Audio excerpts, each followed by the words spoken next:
अरे एते दिन पर आमर चंडाल मानकर बोई तो वाणिज्य कर विदेश फेरी सतन बिच सत कथा आमे परद्वार मूल लगुले रास्ता सफा करुले शांत माने आमको केते घृणा करुले श्रिया लक्ष्मी पूजा कला माँ लक्ष्मी ठाकुराणी हमको दया कले हाँ से आमे आज वाणिज्य कर फेरिलु। अरे आज जहाँ कि केवल श्रिया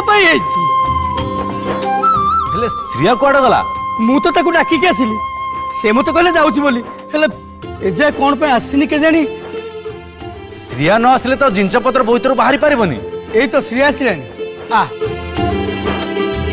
तू कहिले आमे बोईतर जिनस पत्र खाली करबा एते दिन पर आम लोक माने व्यापार सारी आसी हलरे फेरी आसिला बाटरे किछि असुविधा हैन तो गलाले किछि असुविधा हलानी किंतु फेरला बेले समुद्र मझे जलहस्ती माने घेरी गले किंतु हम बावणा माने बानाटो फिंगी से घोड़ाई देले। अच्छा एथर व्यापार केमिति हिची बहुत भल हिची श्रिया ए बोईतर जिनस पत्र कड़ाकड़ी करवा नहीं नहीं नहीं जिनस किछि खोला खोली एबे करनी मु जाउची गोसे को डाकी आनिबी सी आसिले कहिबे तापरे सब जिनस बाहरिबो।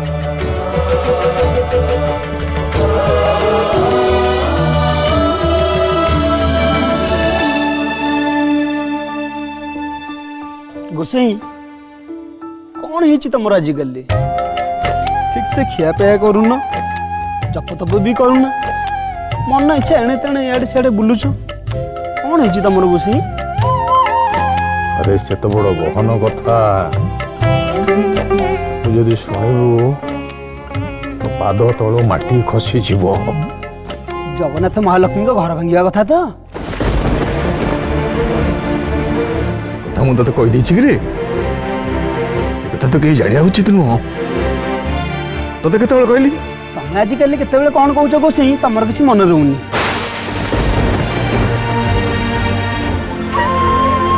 कथा तो जानीदेलु आउ रही कौटी रही गोसाई ए श्रीक्षेत्र आउ रही ए स्थान छाड़देवी कड़े जीवे गाँव को पड़ेबी दुनियार सबुठारु पवित्र स्थान बोली केते मुनि ऋषि श्रीक्षेत्र को आसती ये साधना करती शेष जीवन ये काटती तुम्हें कौच ए स्थान छाड़ी गाँव को पलैब से कौन कर चुप श्रीक्षेत्र क्या कहते जाचु क्या कहती जो लक्ष्मी नारायण विराजमान करी सी हूँ श्रीक्षेत्र ये तो लक्ष्मी ना नारायण को अवस्था खराब ये कि श्रीक्षेत्र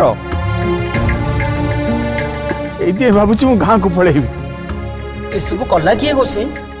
अरे मु करिछि मु आपन करछन तो भावुछि ये श्रीक्षेत्र छाड़ी मु एथर गाँ रे जाई रही। गोसाई जोहार।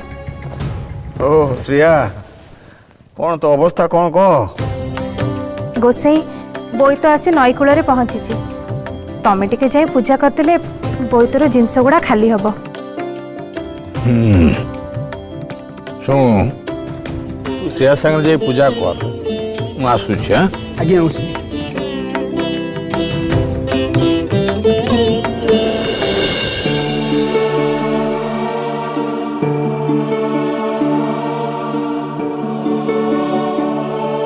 गोसाई कौन है सी तो केबे एमिति कहते आज हठात उठिके चली गले। गोसाई केतेबेले कौन करिवे से कथा केही बुझी पारंती नहीं नहीं किछि तो गोटे हेइथिबो ना। आज कहउथिले ए श्रीक्षेत्र आउ रहिबेनी गाँ को पलैबी। गाँ को पलैबे कौन पे? ए क्षेत्र रे लक्ष्मी नारायण नाहंती। ये कौन कहउछ तमे? मु तुम कथा किछि बुझी पारनी। मु भी किछि बुझिनी किंतु आज सकाळे गोसाई कहउथिले महालक्ष्मी तो घर को गला परे जगन्नाथ बलभद्र रागिगिरी महालक्ष्मी को श्रीमंदिर रु तड़ी देले किंतु माँ महालक्ष्मी को अभिशाप पड़ी एबे दुई भाई लक्ष्मी छड़ा होई रास्ता रे भिक मागी बोलुछंती।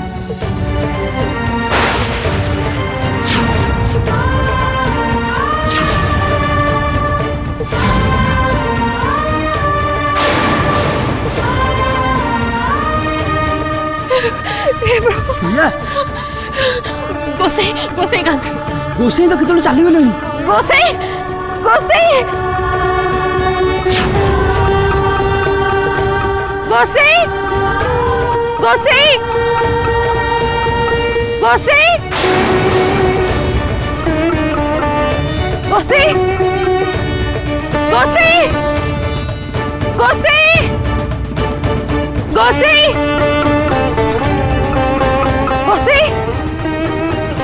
गोसाई गोसाई गोसाई गोसाई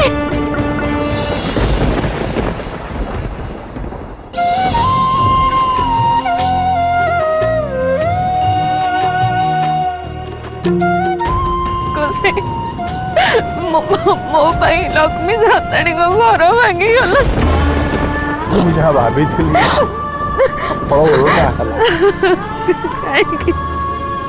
କାହିଁକି ସବୁ ହେଲା କାହିଁକି ଏମିତି ହେଲା ସେ କଥା ମୁଁ ବି କହିପାରୁନି। ମୁଁ ନାରୀର ସମ୍ମାନ ପାଇଁ ଲଢୁଥିଲି, ଜାତି ଜାତି ଭିତରେ ପାଚେରୀକୁ ଭାଙ୍ଗି ଦେବା ପାଇଁ ଚାହୁଁଥିଲି। ସେ ପ୍ରତିବାଦର ସ୍ୱର ଉଠିଲା, ନିଆଁ ଜଳିଲା। ମୁଁ ଭାବିଥିଲି ସେଇ ନିଆଁରେ ସବୁ ଅଳିଆ ଆବର୍ଜନା ପୋଡ଼ି ପାଉଁଶ ହେଇଯିବ, କିନ୍ତୁ ଫଳ କଣ ହେଲା? ଘର ପୋଡ଼ିଗଲା ମୋ ମହାପ୍ରଭୁଙ୍କର। ଏଥିପାଇଁ ମୁଁ ହିଁ ନାହିଁ, ମୋ ପାଇଁ ସବୁ ହେଇଛି। ମୋ ପାଇଁ ମହାପ୍ରଭୁଙ୍କ ଘର ଭାଙ୍ଗିଗଲା। ସେ ମୋ ଅପରାଧର କ୍ଷମା ନାହିଁ। ନା ସିଆ, ଅପରାଧ ତୁ କରିନୁ, ତୁ ମୋର ସନ୍ତାନ। ମୋରି ନିର୍ଦ୍ଦେଶରେ ହାତଜାତ ହଉଥିବା ରକ୍ତ ମାଂସ ଯାହା ଭୁଲ କରିଛି ମୁଁ କରିଛି।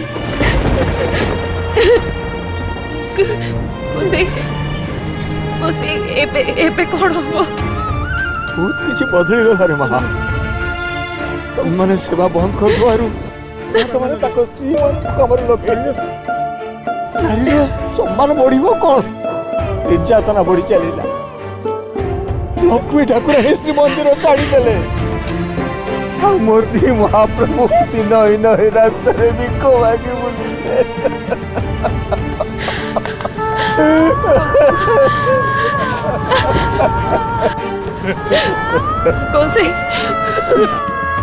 नहीं तोर किसी भूल नहीं, सब भूल मोर।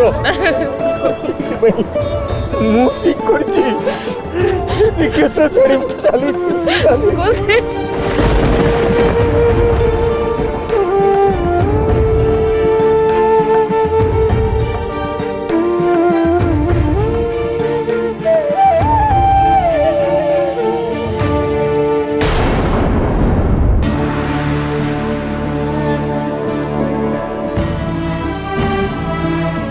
सावधान, गजपति महाराज दरबार को विजय करुछंती।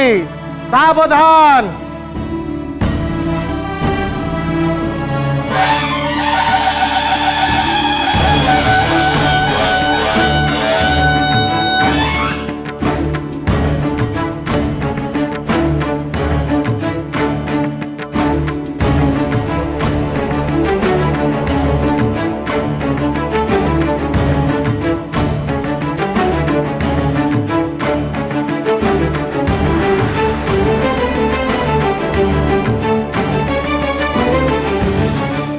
आपण मानक डकेबार उद्देश्य होची मंदिर भितर कौन सब घटुची मु किछि जानि पार नाही। मते ए विषय सूचना देबे। महाराज, मंदिर रीतिनीति बंद होगा बसलाड़ी। आम मानकर अवस्था भी दिनकू दिन खराब होबार लगी। आम भली सेवाकारी संप्रदाय मंदिर उपर निर्भर कर चली था, किंतु मंदिर श्रीहीन होगा परे आम परिवार चलवा कष्टकर हो पड़ुची। मंदिर श्रीहीन है कहीं ए विषय पंडित मानकर मत कौन? महाराज, आम एत शास्त्र आलोचना करी मध्य कौन सिद्धांत रे पहुंची पारिना। मंदिर रे कौन देवता नाहंती? ना महाराज, किछि दिन तले आमे मंदिर भितर दुईटी छायामूर्ति देखिलु। बड़पंडा महाशय कहते ରାତିରେ ଦେଉଳ ଭିତରେ ଦେବତାମାନେ ବୁଲନ୍ତି। ତେଣୁ ମନ୍ଦିର ଭିତରେ ନିଶ୍ଚୟ ଦେବତା ଅଛନ୍ତି। ଯଦି ମନ୍ଦିରରେ ଦେବତା ଅଛନ୍ତି ତାହେଲେ ମନ୍ଦିର ଶ୍ରୀହୀନ ହେବାର କାରଣ କ'ଣ? ମହାରାଜ, ଏହାର ଏକମାତ୍ର କାରଣ ହେଉଛି ବଳିଆ ଦାସ। ବଳିଆ ଦାସ ସେ ତ ଜଣେ ସନ୍ନ୍ୟାସୀ। ଆପଣମାନେ ତାକୁ ଏ ଭିତରକୁ କାହିଁ ଟାଣୁଛନ୍ତି? ଆମ କଥା ଟିକେ ଶୁଣନ୍ତୁ ମନ୍ତ୍ରୀ ମହାଶୟ। ବ୍ରାହ୍ମଣଙ୍କ ବିରୁଦ୍ଧରେ ମତେଇବା ପାଇଁ ବଳିଆ ଦାସ ଶୂଦ୍ରମାନଙ୍କୁ କହିଲେ ଲକ୍ଷ୍ମୀ ପୂଜା କରିବା ପାଇଁ। ସେମାନେ ଲକ୍ଷ୍ମୀ ପୂଜା କଲେ, ଲକ୍ଷ୍ମୀ ତାଙ୍କ ଉପରେ ପ୍ରସନ୍ନ ହେଲେ। ସେମାନେ କାରଣ କାରଣ କଉଡ଼ି ରୋଜଗାର କଲେ, ଆମେ ଦରିଦ୍ର ହେଇଗଲୁ। ଆପଣମାନେ କାହିଁକି ଦରିଦ୍ର ହେଲେ? ଲକ୍ଷ୍ମୀ ଆମ ମୁହଁକୁ ଚାହିଁଲେନି ମହାରାଜ। ଆପଣମାନଙ୍କର ମତିଭ୍ରମ ହୋଇଯାଇଛି। ପୂଜା କରିବାର ଅଧିକାର ଆପଣମାନଙ୍କର। ଲକ୍ଷ୍ମୀ ଚଣ୍ଡାଳମାନଙ୍କ ପୂଜାରେ ସନ୍ତୁଷ୍ଟ ହେଲେ, ଅଥଚ ଆପଣମାନଙ୍କ ମୁହଁକୁ ଚାହିଁଲେନି। ଏଥିରେ ତ୍ରୁଟି କୋଉଠି ରହିଲା?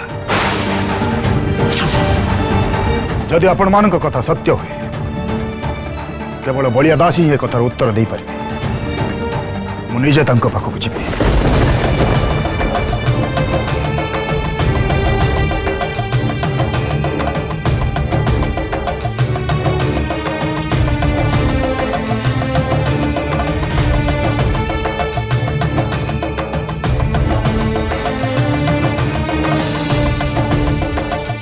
ଆମେ ବଳିଆ ଦାସ ବିରୁଦ୍ଧରେ ଅଭିଯୋଗ କରିବାର ମୂଲ୍ୟ କ'ଣ ରହିଲା?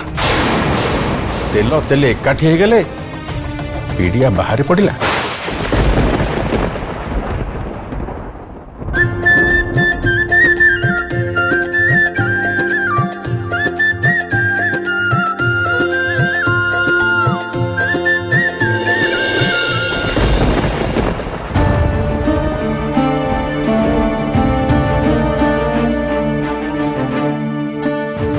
ଶ୍ରିୟା, ତୁ ଏକା ଆସିଛୁ? ଗୋସେଇଁ କାହାନ୍ତି?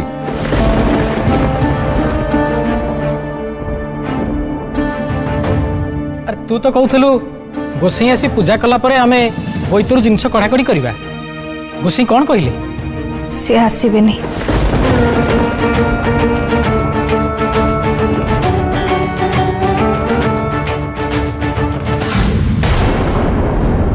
नमामि नमामि महालक्ष्मी महालक्ष्मी।